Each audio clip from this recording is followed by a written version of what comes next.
a letter to the U.S. government. Dear U.S. government, on February 14th, 2018, a suspended student took an Uber to a high school. He took his rifle out of his case and he shot in classrooms. He then dropped his AR-15 on the ground, he dropped the vest he was wearing on the ground, and he went into a Walmart. At the Walmart, he bought a drink from a Subway and he carried his wonderful journey onto a McDonald's. When he came outside the McDonald's, he was taken into police custody without incident. 17 lives were taken at an educational facility.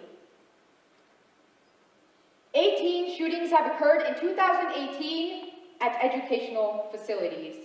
Educators School Safety Network states that they get about 50 threats a day after the shooting at Marjorie Stoneman Douglas High School towards educational facilities. It is in our campuses and our buildings that we go to learn from the age of 3 to whenever we want to end that we live with the fear of homicide. Sure, you may say that we live with that fear anywhere else in that world, but I believe you can control it in some places. On March 13th, 2018, I asked around to the students that say they'll be the President of the United States. I asked about this so-called school walkout and how it was going to go at Lambert High School. Most of them responded a while later saying, "We do not want to get suspended, therefore we will not take the initiative and arrange one." So I made a small poster, very small, saying, "We will assemble at 9:50 and we will walk to the front of the school at 10, which was the national walkout time." And I sent it to everybody on my Snapchat list. I didn't think anybody was going to read it. I didn't think anybody was going to care. The punishments were so vague, we never knew if this was allowed or not. They read it. They put it on their social medias. They put it on their Snapchat stories. And somebody reached out to me and they asked, "Aren't you afraid of getting suspended?" And I said, "No. The whole nation is doing it. Lambert has to join in too. But what I am scared of is that no one's going to show up." On March 14th, 2018, I grabbed my lunchbox and I grabbed my backpack and I was right about to go outside the door when my teacher yelled, "It is 9:45. If you leave before this walkout that I do not endorse, I will take that into consideration when I look at your hospital internships next year." I've been working 3 years to get that. But I was so motivated, I was like, "You can do whatever you want." My 3 friends, they grabbed me and they sat me down. One of them saying how 10 o'clock would be fine to leave, the other saying how she'll yell and gather everyone together, and the third one actually blasted Punjabi music into her earphones and put them into my ears so I would sit down and be quiet. I looked at the clock, it hit 9:50. This was the time I told everybody to assemble. They kept me down. I checked the clock again, it hit 9:55, I couldn't take it anymore. I pushed them away, I grabbed my stuff, and the teacher saw me, she sighed and said, "Just go." And I ran outside the classroom. I could hear one of my classmates say, "Bye, y'all. Have fun skipping class." I didn't care, I was like Usain Bolt. I ran down the stairs, straight out the door, into the trailers. I found my friend, I literally threw my lunchbox and my backpack at her feet. I ran across the field again and lounged at the bench. One motion, just on top of the bench. Now there were those 2 to 3 seconds, I had no idea what I was doing. I was scared. I was on top of everybody, I was elevated, so I could see the whole field. It was full, not with the 15 to 20 people I thought that would come. 100 to 150 were there. Somehow we got everybody's attention. We told them this was a respectful and peaceful protest. And we started to walk. We walked around the school, and at one point my friend said, "You want to see something incredible?" And I nodded. And he said, "Look back." And I looked back, and my eyes, they swelled with tears. I could not see the end of the line. And everyone was silent in unity. We walked to the front of the school and we gathered around our amazing, beautiful flag. The administrators were with us. They were clearing the path, some of them taking out their phones and recording it. We read the names of the Columbine, the Sandy Hook, and the Parkland victims, and we ended with the never again chant. The silence at that moment was so powerful, it was awing. The term silence is violence was countered in mere seconds as we ended with that chant. We vowed this would never happen again. I am not saying ban guns. There are more guns in this nation than people themselves. I believe in the Second Amendment, but I also believe in logic. I learned in U.S. history that the United States government tried to ban alcohol once. Al Capone and many other bootleggers came out of that. They tried to ban drugs. We have drug dealers in our own educational facility. How's that going? Some like to compare us to Australia, a country built by prisoners that has nearly 100% literacy rate. They banned guns after the first mass shooting, but what people don't know is 10 years later, Amnesty Day came and 50,000 guns were turned in, and I doubt those were the only guns in households.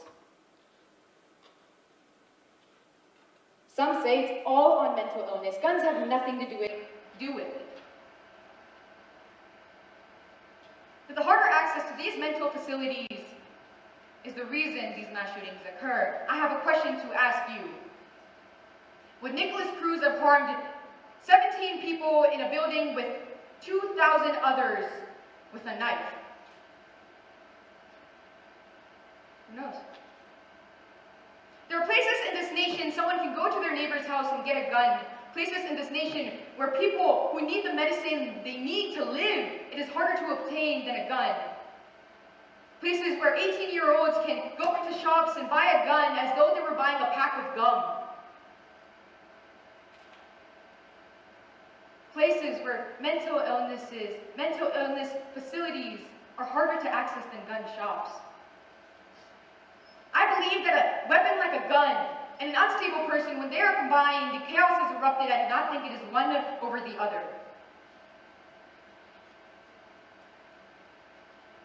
We have organizations and unions larger than the NRA that fund the government. But the NRA has been under fire for a while because they have been directly correlated with these guns.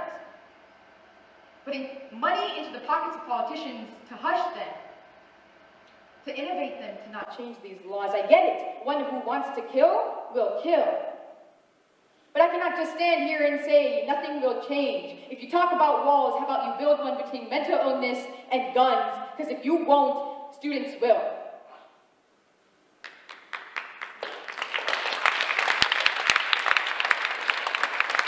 We heard it after Aurora. We heard it after Arizona. We heard it after Sandy Hook. We hear it after Parkland. That mental illness is apparently the sole and only root of this epidemic. So let's get our facts right straight away. Number one, people suffering a mental illness are more likely to be victims of mass shootings than perpetrators. So why armor? Number two, a study with 235 mass shootings took place. Only 22% of them were done by a person diagnosed with a mental illness. Number three, if you really believe that mental illness is the sole and only cause of these mass shootings, then I have a question for my conservative politicians. Why did you spend a year trying to gut the single largest payer of mental health care in our nation? You tried to cut $800 billion from the Bedrock program that gives access to millions of Americans to the mental health care they require. This epidemic kills about 100 people per day in our nation. 1,300 children lose their lives per year by a hand of a gun. We can do it, but our government refuses to. It does not matter if you're a Democratic or Republican, if you're a male or female, black, brown, white, gun owners or not, you are against school shootings. We have gotten to the point that we look at our children, we have put the burden on the shoulders of high school students. And it will come to a point when we look at them and we wonder, why am I looking at you to make up for the lack of the responsibility of our government?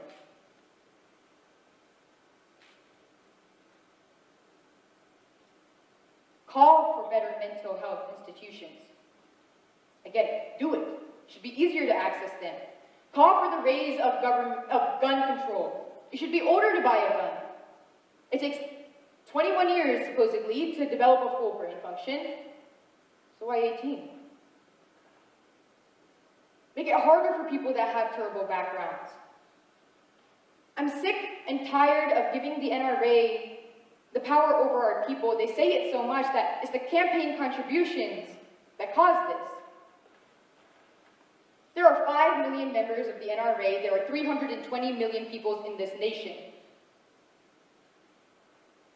That is not to build them up to the giants they are not. These 5 million people have been counterbalanced with these 320 million that believe that your child should go to school and you shouldn't worry about whether they come home safe or not. It does not matter where you stand. You stand against school shootings. It is our responsibility. I'm not abrogating or derogating this onto somebody else. I believe we have the responsibility, U.S. government. We have it, and we will do it. If one generation could not, the second will. This is places that we go for our education. So I'm asking you to please do anything that you can. Sincerely, Simran Malhotra. Thank you.